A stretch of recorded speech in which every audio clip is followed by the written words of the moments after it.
Okay, this right here is the Cannondale Supersix EVO. It is the Leichtbau version, so a special paint job and of course pretty much sanded down.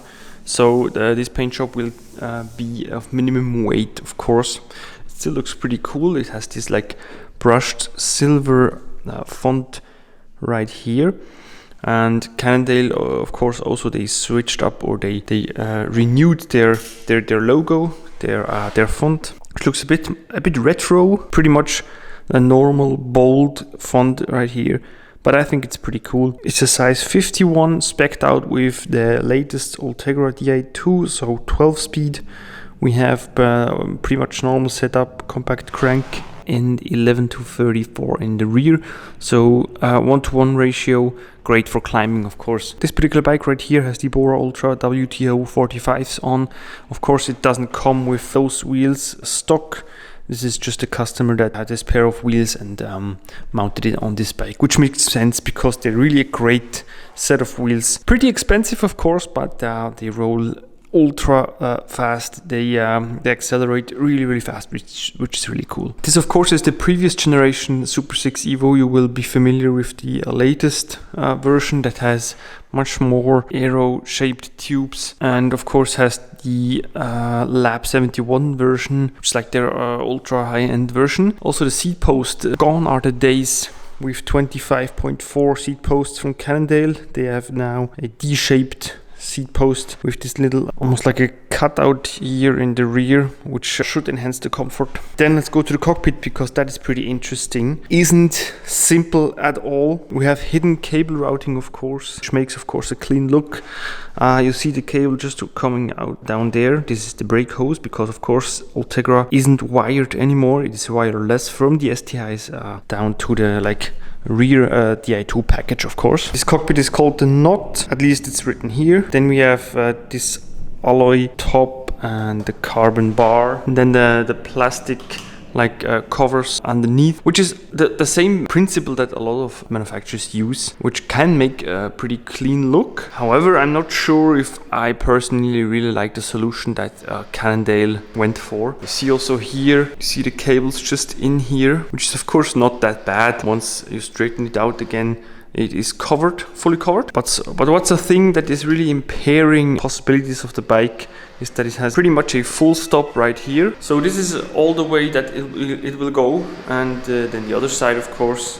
So for traveling and other stuff, or maybe even just taking a really sharp corner, if you're really slow, it's not really possible with this bike. You'll have to undo the stem bolts, which of course for traveling you'll need to do anyway. But I'm speaking of putting this bike into a car, and maybe you'll need to turn the handlebars. Maybe you'll need to, but maybe you can sort it out otherwise. Bolted underneath this integrated Garmin mount right here. Of course, pretty neat, but with the integrated cockpits nowadays, this is pretty much normal. You don't see as many people putting their Garmin head unit right here. Traditional mounts 31.8, they are not really usable anymore. Otherwise, the frame, the shape, I really like it. Of course, what's also cool is the 30mm tire clearance. That is really amazing.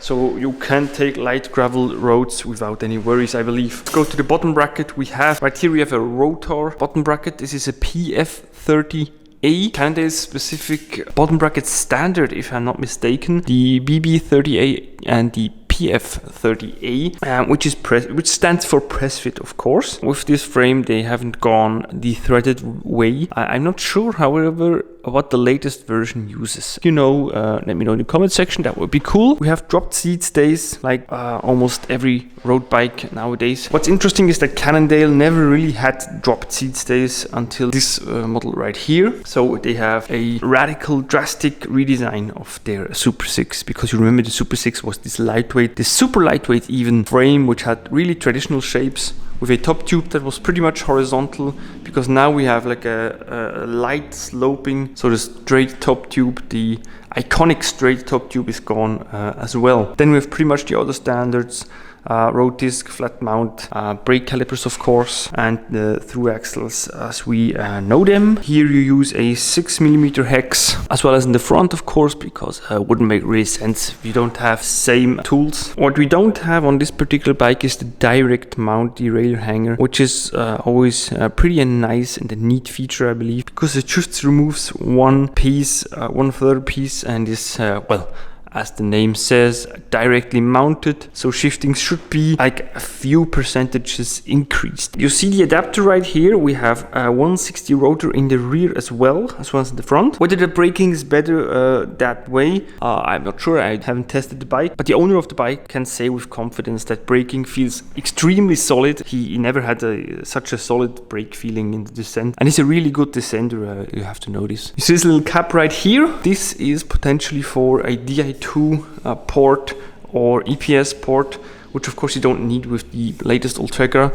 which is a really neat group set. Can't tell you enough how much I like the features of this new group set. Now you do all the connecting and the charging of this group set at the rear derailleur. Now, which of course makes this thing right here really precious, and you really don't want to crash on it because it will be a costly replacement, but it really enhances your experience with the group set itself. Charging and connecting with the eTube app, it has never been easier. You don't need the cable faffing around and the Bluetooth module and anything like that. So that's pretty much it for the Cannondale Supersix. If any more questions about this bike, let me know in the comment section below. Have a great one. See you in the next one.